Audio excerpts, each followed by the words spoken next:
Ang tunay na pag-ibig ay nakapaghihintay.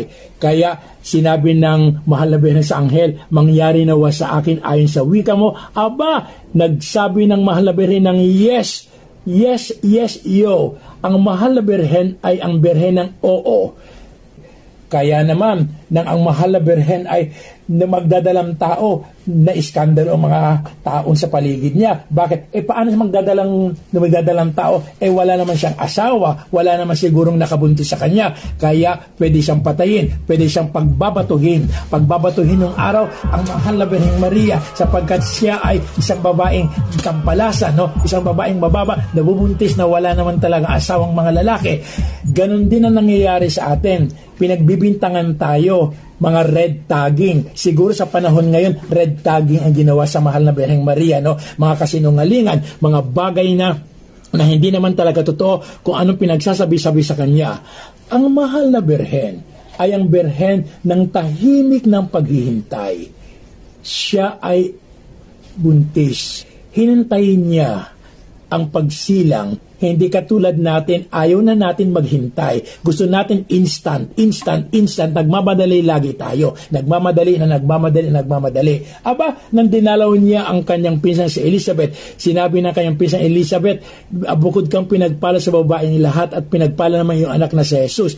At ang sagot ng mahal na Birhen, ang puso ko'y nagpupuri sa Panginoon. Simula ngayon, tatawagin akong banal, pinagpala ng lahat ng henerasyon. Ibig sabihin, kahit na Generation X, Y, and Z, kahit na Millennial Generation, rock and roll, no? Ang mahal na Birhen ay pinagpala ka din niya.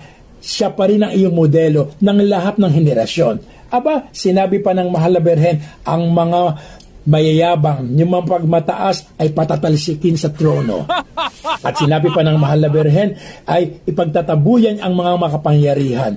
Aba, ang taray pala ng mahal na Birhen, sapagkat ayaw ng mahal na Birhen ang mga mayayabang, ayaw ng mahal na Birhen ang mga ipokrito, nagmamalinis, katulad ni Jesus. Ayaw niya ng mga ganun, ayaw niya yung mga ang yabang-yabang, akala nila sila yung pinakamahusay, alam na alam nila. Sa panahon ngayon, may mga taong mayayabang, gusto nila kapangyarihan. Hindi pa eleksyon, nagkakampanya na sila kung ano-ano mga pinapangako sa eleksyon. Kaya nga kung makikita mo ang sinasabi ng mahal na Birhen, makikita mo na siya ay makabuluhan. Aba, nung siya ay nandun sa sabsaban, no? Siguro, paano ba niya pinanganak si Jesus? Maraming kwento kung paano pinanganak si Jesus.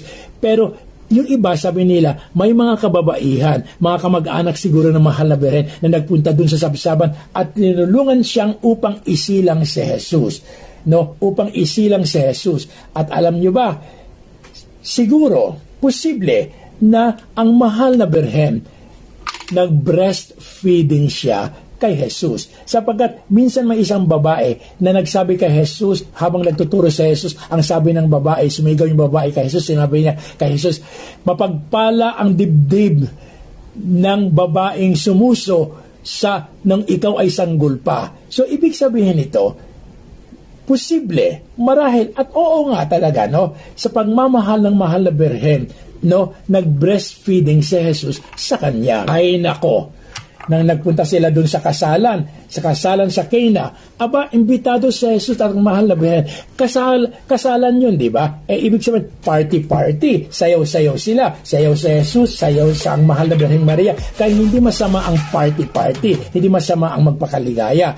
Ang ayaw lang ni Jesus, ang ayaw lang ng mahal na Birhen ay yung bang nagpa-party ka, nagdadags ka. Nagpa-party ka kung ano mga pinagagawa niyo sa party. Nagpa-party ka na hanggang madaling araw na hindi ka nagpapaalam, no?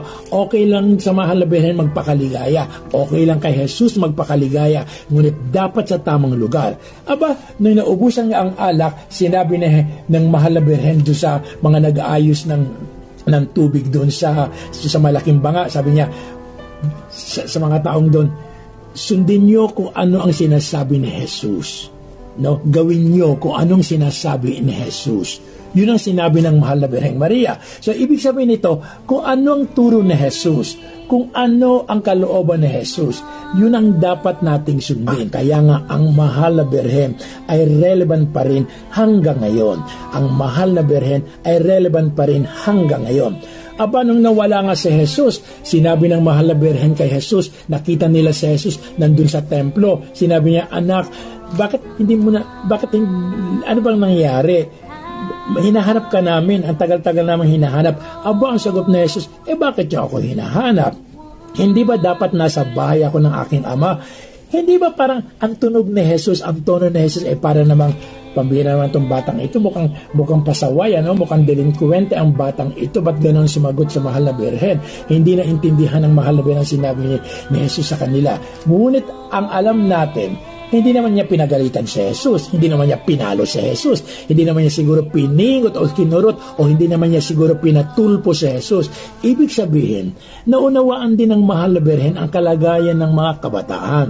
Alam naman nila na sa panahon, sa edad nila na may ganito mga pangyayari. Kaya nga, ang mahal na Birhen ay nanay talaga ng mga bata, nanay ng mga kabataan, at kahit na hindi kabataan, nakakaintindi siya sapagkat alam niya ang mga sitwasyon, etc., etc.